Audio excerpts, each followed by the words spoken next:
lagay ng ating panahon ngayong umaga po ng November 3, 2023 na kung saan sa ngayon ay wala po tayong binabantayan anumang sama ng panahon sa loob at labas ng ating area of responsibility na maaari po na makaapekto dito sa ating bansa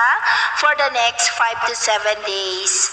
Ang amihan po ay patuloy na umiiral pero dito na lamang po sa northern part ng Northern Luzon. Ang shear line naman o yung linya ng hangganan ng malamig at mainit na hangin ay nandyan po ngayon sa silangang bahagi ng Cagayan. At sa atin pong long range forecast ay wala naman pong bagyo na nakikita na tatawid dito sa ating bansa for the next 5 to 7 days pero posible pa rin ang pamumuo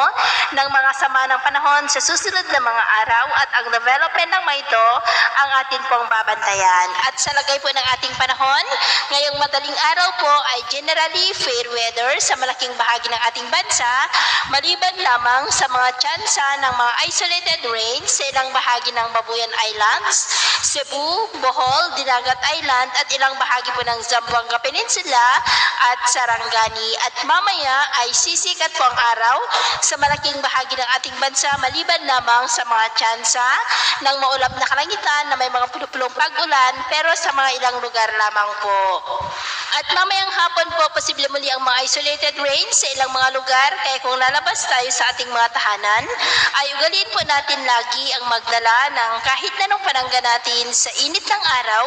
at proteksyon na rin po sa mga biglaang buhos ng ulan. At sa atin naman pong mga baybayin, wala po tayong nakataas na namang gale warning signals pero ba yung pag-iingat lamang po